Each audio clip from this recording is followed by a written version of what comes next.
guys, time to show off a new build going to my buddy Jordan. This is his first watch from me, so the video might go a little longer than normal. Plus, I've got this cough that keeps coming back. Throws me off if I talk too long, so hopefully I don't cough too much in the video. But we have a Kraken 2.1 build in a polished 110 case. We went with the 110 because he was wanting to do SS band, leather band, and there's good clearance because where these connect is really low. So even though it looks like there's not very much room in there, that actually gives pretty good spacing. And as you can see right down through there. That side, yep, there you go. It's driving me nuts. So we did a white handset in here. He wanted a green Milgauss second hand. This is on a, I don't know, it's like opal-esque abalone dial. Get your small Kraken there at 7 o'clock. And then we paired this with a one-piece milled bezel that is green enamel filled, and this is polished, so it's not lots of fingerprinting. So this is a one-piece bezel that is green enamel paint filled. You have a milled and Kraken engraved caseback. And then we have a plethora of straps. And what I did, you've got quick disconnects back here. So if you're wanting to swap between anything, all you have to do is pull that down. And then you're out. You'll set in the side first. Make sure it's pulled down. Drop it down into that hole. You can see how far over that hole is, which makes it nice. Pull that down. And just find the hole in there. And there you go. Each one of the straps that we're doing is going to have a Kraken engraved preview buckle. So both straps from Mr. Gillespie over at Wristbound. So two-piece strap here.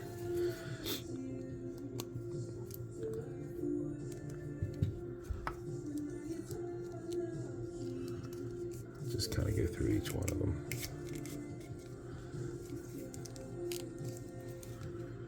Same thing on this one. Just flip it over. Pull that down. Get that first side in, then pull it down. It's going to be inset a little bit because these are thick. So if you get that, you just got to reach in there and find it.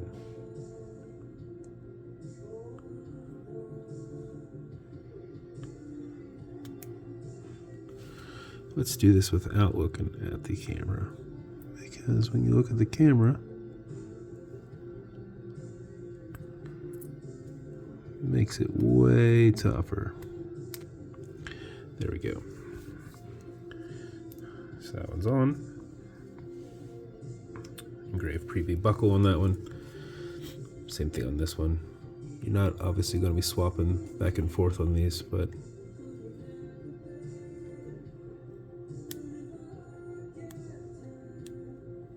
there you go. So canvas and leather strap from Wristbound, Jonathan as well. And then lastly, we have the Shark Mesh Hybrid Band, and you will have to size that one to your wrist.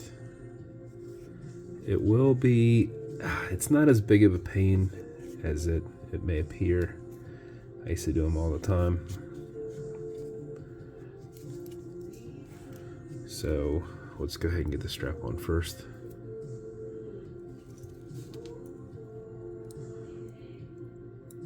You talking to me? What's wrong?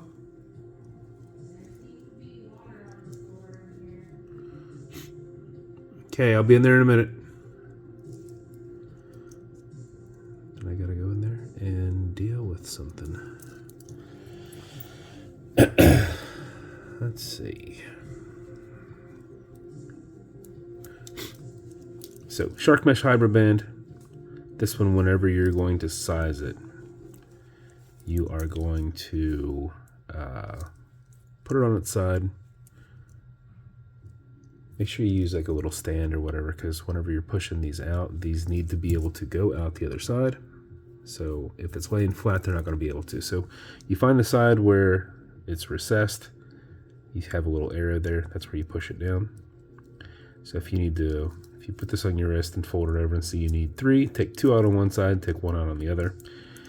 This side will come out this way. This side flips over, comes out that way. What you'll do, whenever you pull these apart, you'll see that this is a mesh. You're going to have to lay them back over on each other. So I've just kind of always did it at an angle and kind of pushed down and got it lined up and then push the pin back through. So when you push the pin through, you know, where it's flat, that's where you put the tapered end first and you pound it down to where it's flat. It obviously won't pop out all the way because it's a little bit shorter than the width of the band, which gives you that recessed area again, which is where the tapered area is. The spot where it's folded over on itself, if you ever try and put that in first, it will open up as soon as you get into one of these and then it is stuck. So make sure you put the tapered end in first and hammer it down. You got a double lock clasp, so that flips up, squeeze, and open. That's how that works.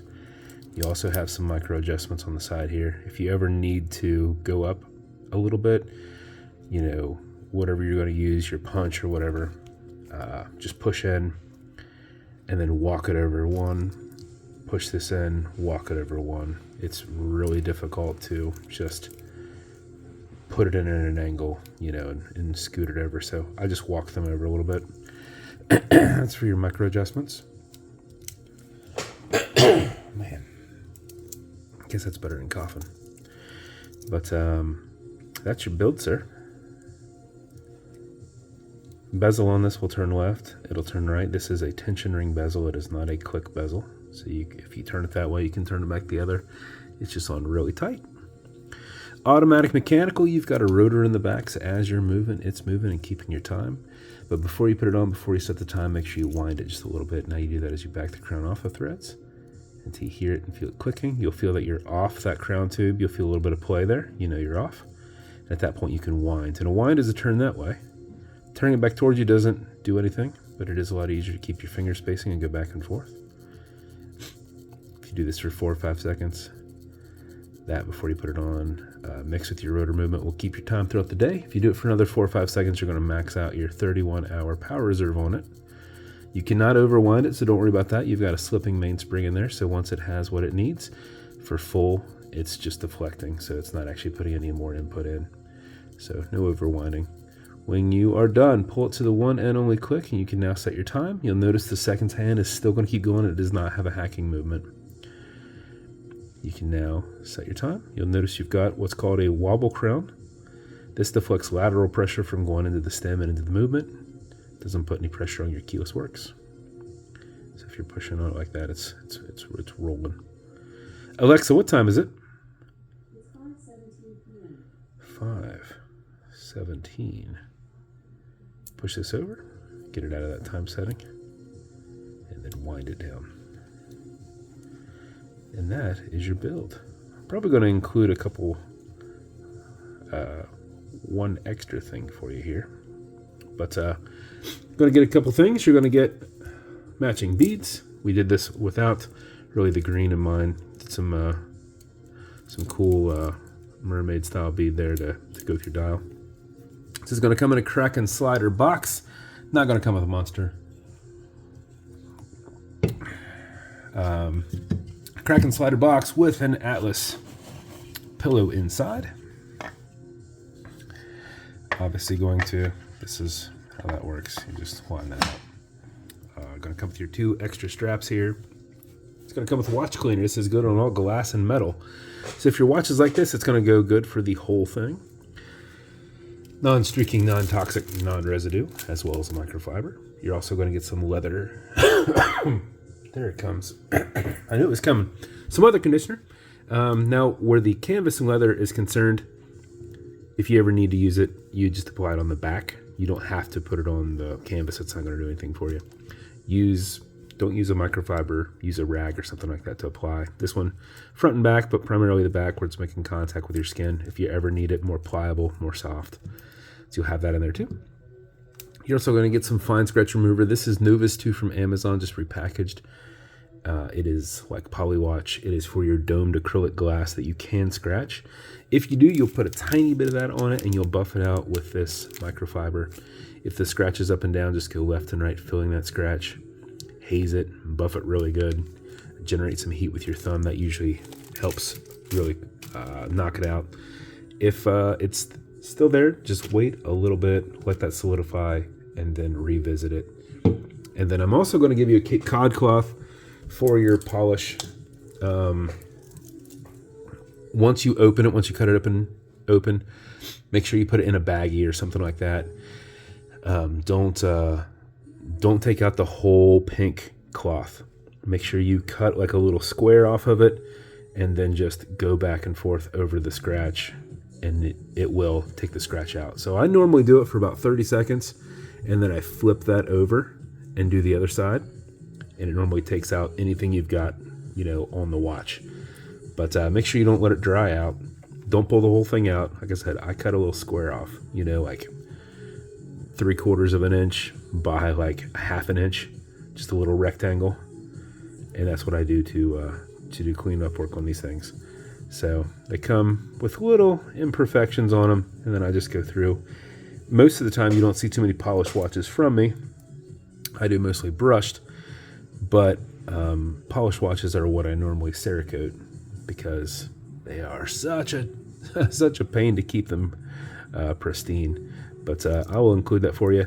Same thing on this. If you would ever get a scratch on this or this, use the green side of a Scotch-Brite and buff it out. So I would open it up literally like that and then use the green side of a Scotch-Brite, making sure you're not hitting this polished. This is the same thing you'd use a Cape Cod cloth on if you need to, but this side's brushed, middle is polished. But that's the build, man. I hope you love it, and I appreciate you reaching out and getting to watch from me. And if you want me to build you something custom and unique, reach out and I'll see what I can do. And if you want to continue to see videos like this, like and subscribe, as I put them up all the time. Thanks, guys.